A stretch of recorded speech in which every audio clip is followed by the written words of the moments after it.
Greetings everyone and welcome to my channel. I'm your host Captain Rye, and today's video comes to us from Dear Mr. Frodo. And Dear Mr. Frodo is playing in the quirky and weird yet strangely familiar premium US destroyer, the Tier 7 USS Sims, here in World of Warships. Now I call it a quirky and weird destroyer because it is a weird quirky little destroyer in the respect that it has incredibly short-range torpedoes at Tier 7 for an American destroyer. But it gets American destroyer guns. Well, at least 4 of them. At Tier 7, it does have that unfortunate Tier 7 matchmaking, which means you can run into higher tier enemies. But it also means you can run into lower tier enemies as well.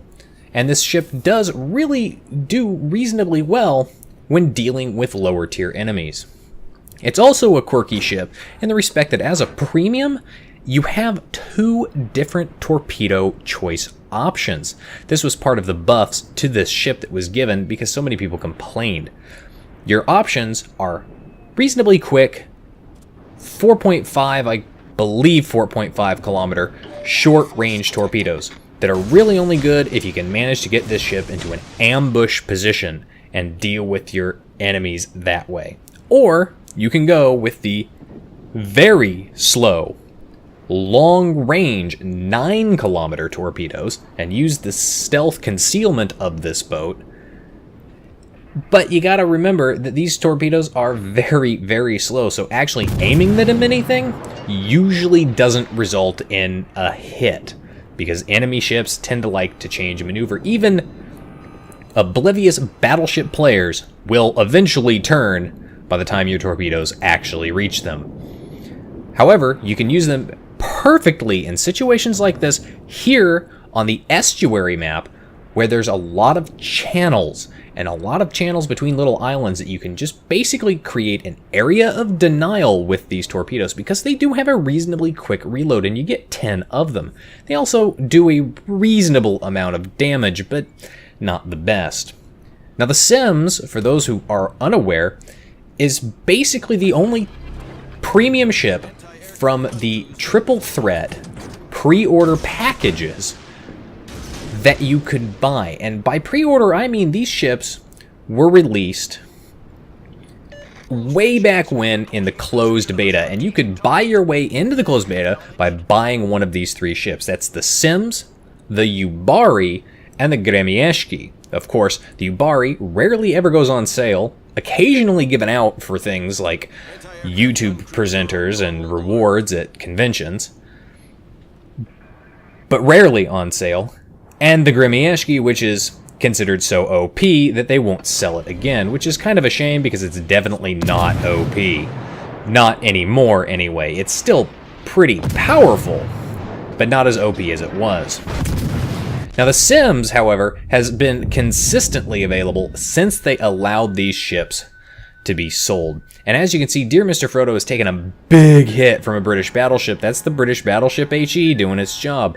He did manage to hit something with torpedoes, those slow torpedoes down that center channel, which is exactly what he was doing, area of denial. Manages to dodge one set of torpedoes, slows down, slams on the brake, and manages to torpedo beat what was effectively a cross drop. So that basically tells him he's got a couple of destroyers in the area, and they know he's there. Not only do they know he's there, but they've actually coordinated their torpedo attacks perfectly. Well, nearly perfectly. I think if one of them had adjusted the aim on that torpedo just a little bit shorter, it would have been the end of our hero in this particular engagement. Of course, Dear Mr. Frodo is not staying there. Smoke screens are torpedo magnets, so he's bugged out. He's used the concealment and the speed of this quirky little ship to get away from there. But he's got torpedoes out, and there are ships still in that channel, which again is kind of surprising. Of course, people who've experienced playing The Sims or playing against The Sims don't fully realize that there are people like Mr. Frodo here who take the 9-kilometer torpedoes. Personally, I don't like to take the 9-kilometer torpedoes, but you can take them and you can use them. Now, I have this ship. I think a lot of people actually have this ship. but a lot of people just don't take it out. So it's a ship that you don't get to see very often. So in this particular case, knowing the limitations on the ship, very important. Now, I'm not sure what's going on here with the camera here, with dear Mr. Frodo, why he's just staring at this guy, but doesn't matter. He does manage to kill that enemy battleship with torpedoes through flooding, which is always a nice thing when you're in a destroyer. The enemy team not doing that well by comparison, though they do have a slight destroyer advantage right now. They have lost 2 of their ships, and it looks like they are pushing up on the opposite side of the map, so that could be a potential source of problems for Mr. Frodo's team. The Sims is an interesting ship to play, to get your hands on, and to take out, because it kind of combines a combination of the American destroyer tactics of ambush, using islands and concealment for cover, getting up and ambushing, the great smoke, and the 127mm guns, but it also combines this sense of needing to use Russian destroyer tactics in the sense that you're really going to rely a lot more heavily on your guns. The disadvantage to the Sims being at tier 7, she doesn't get to fit that concealment module, and that is of course a bit of a disappointment, because that concealment module would probably actually make the ship really quite OP. However, at tier 7, I do believe as a premium she gets the defensive fire consumable, so she's a good ship to take in if you're going out in ranked and you're playing against carriers, but not a ship that I would recommend. Now, he's taking shots here from the enemy destroyer, and this destroyer is in a smokescreen. They're both in smokescreen now, they're both invisible, but you notice that destroyer still kept getting hit by these guns. They're very accurate at close ranges. Of course, they are the standard American 127s, but they're still very accurate. Now, that destroyer is obviously bugged out from that particular spot, and not having the target solution anymore means those shots are basically going to scatter around. But of course, it's going to keep that destroyer captain on his toes if he's still in the area. Mr. Frodo bugging out again from the smokescreen, because you never know, torpedo magnet after all. The first set of torpedoes passed through that smokescreen, completely missed whatever was in there. So that's a little unfortunate, but you can see there he's got that first set of torpedoes back up, and the second set's not far away. And because they're the slower torpedoes, there's a strong possibility that if that enemy destroyer is in that smokescreen, he may be caught off guard by having another surprise set of torpedoes come back through here. Speaking of surprise set of torpedoes, there were the expected torpedoes that came through the smokescreen as expected. But you can see there, that guy's launching a widespread. Personally, as a destroyer skipper, I don't recommend launching widespread. You're either going to miss him outright or you're going to nail him outright. Enemy Benson pops up again here, but look at that. Oh, he's broadside onto those torpedoes. Takes a big ol' hit. Mr. Frodo blows the bow off that destroyer, and of course, I think hits him with another one, but the bow just blows right off that Benson. So that Benson is gone. He's out of the game. But Mr. Frodo is in a terrible situation. He's the last destroyer left on his team. Enemy team still has 2, and that could be a serious problem. If they can coordinate, work together, come back and surround him, he may find himself out in the open and start getting shot at, and he doesn't have a lot of health left. But in the meantime, he can still use the speed and the relative concealment of this ship to go ahead and push up here. It's standard battle mode, so there's not a lot for him to do as far as capping based on just going to get those sweet, sweet caps and that sweet, sweet capping XP. But he can put himself into a position to defend against the channels and hopefully not beach himself out in the open. And of course, he's detected yet again. His smokescreen almost off cooldown.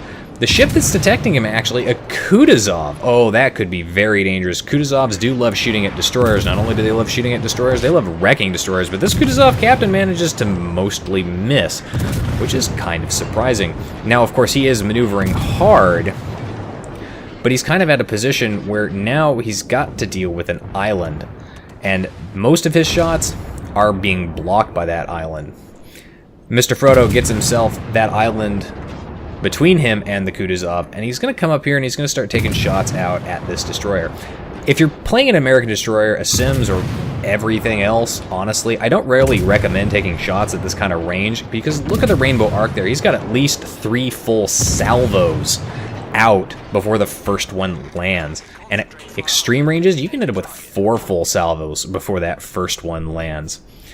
I recommend using the concealment of the boat and the speeds to get up there and then open up. And really only open up with your 5-inch guns, those 127s, when you know you're going to be spotted. As in, you spotted the enemy, they're very short distance from you, you're going to be spotted because you're closing on them or they're closing on you. Go ahead and open up if you think you can take them. But otherwise, I really don't recommend opening up at long range, and I definitely don't recommend opening up at long range with armor piercing. High explosive on these ships, not the best, but still, setting that fire, especially on a battleship, definitely worth it, because at least, especially on a battleship, they'll probably end up burning to death over the long run, or burning down to a considerable degree that you can then finish them off with torpedoes or allow your teammates to finish them off. Now the enemy team is down to 1 destroyer left. They're not in the best position here as far as number of ships they have. Mr. Frodo's team is currently in the ship's lead just by 1, because it's standard battle mode though. That 1 ship difference could very quickly change, and the points lead could very quickly change. But again, it's standard battle mode.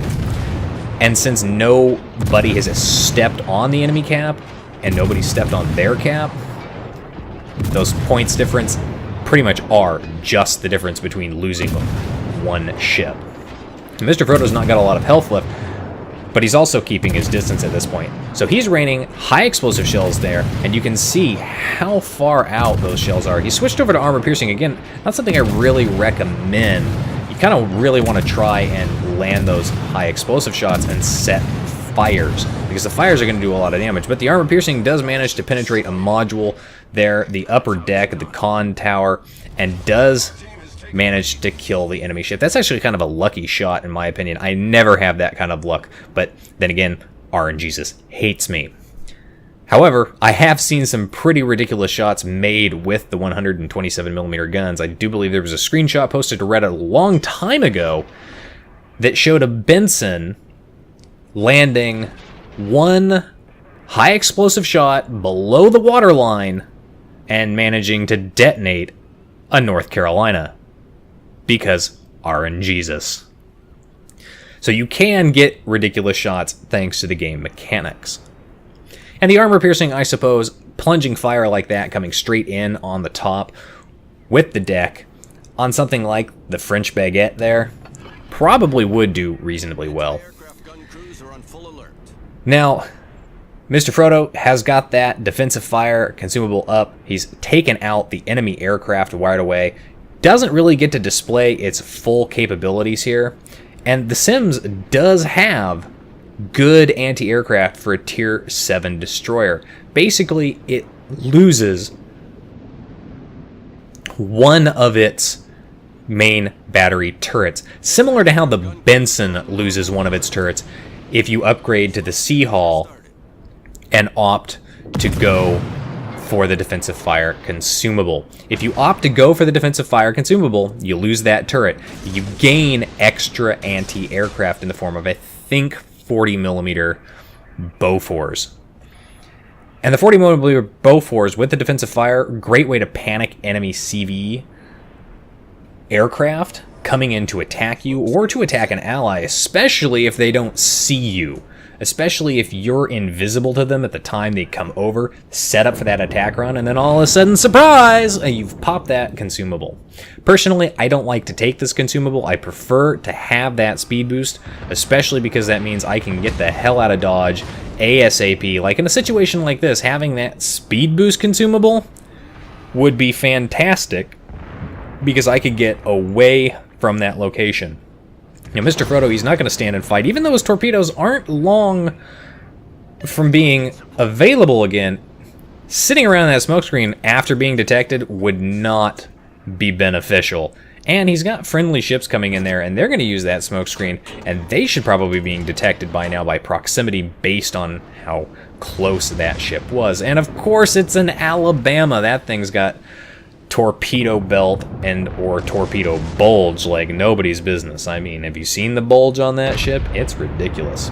Mr. Frodo's going to move himself into position. He's keeping that smoke screen between him and this ship. Now this ship, very, very low health. He's taking a big hit there. Mr. Frodo's got the armor piercing loaded again. You can see the ricochets. He's actually got a couple of over penetrations into the superstructure and finishes him off with armor piercing. That's a little surprising, but hey, okay, whatever works. And so that's going to be yet another kill for Mr. Frodo. And now the enemy team is down to just 2 ships. And really, they're down to just 1 ship. This poor cruiser, he's got no option. He's pretty much done with such low health. Remaining enemy destroyer, though, well, this guy is full health, and he has revealed his position, so that could prove to be a significant concern. And I think that might be an enemy battleship up there. I'm not entirely sure. Whatever it was, he's dead now, and now that just leaves the enemy destroyer left. Now, Mr. Frodo could use the concealment here and just drop off detectability, go stay in the cap circle and effectively hide. Cap out, why not? But last ship on the enemy team, your team's now firmly in the lead. Why not use the advantages that the destroyer has, especially the American destroyer, to get up close with those guns and press home and attack. Keep him highlighted, keep him spotted for your team, especially your team's cruisers, to go ahead and shoot at. So Mr. Frodo knows where he's at. He's going to head down there. He does have other ships that are in the cap circle here, but he's not going to stick around. He's just going to go ahead and he's going to push down. Of course, Mr. Frodo also has the radio direction finding here, but it's not like it really matters considering this guy keeps exposing himself. Now, this destroyer starts opening up here, and you can see he's taking a lot of damage there, but he's not managing to land too many hits. Fortunately, but a lot of damage. Boy, he's taking a lot of damage. And you can see that's working with the team there. And Mr. Frodo's guns are much more accurate. Unfortunately, he doesn't get the kill there. That's a little disappointing. It could have been his Kraken Unleashed. But he did pretty well in The Sims for a destroyer that's quirky and weird. 62,000 damage done, 4 kills, and 335,000 credits earned. He is going to be top of the team for XP earned at just over 1,800 base XP. Anyway, that's going to be it for today's video, folks. If you like the video, hit that like button, hit the subscribe or follow button, and leave a comment down below. If you'd like to get semi-regular channel news and updates, you can do so by liking and following me on Facebook. If you'd like to help support me in the channel, you can do so by becoming my supporter on Patreon. Patreon supporters receive additional perks. If you'd like to have a replay of yours featured on my channel, you can send it to my email address. And if you'd like to watch me play various games live, you can do so by following me on Twitch. You can find the links for all of those in the video description down below. And as always, I'll see you next time. This is Captain Rye, signing off.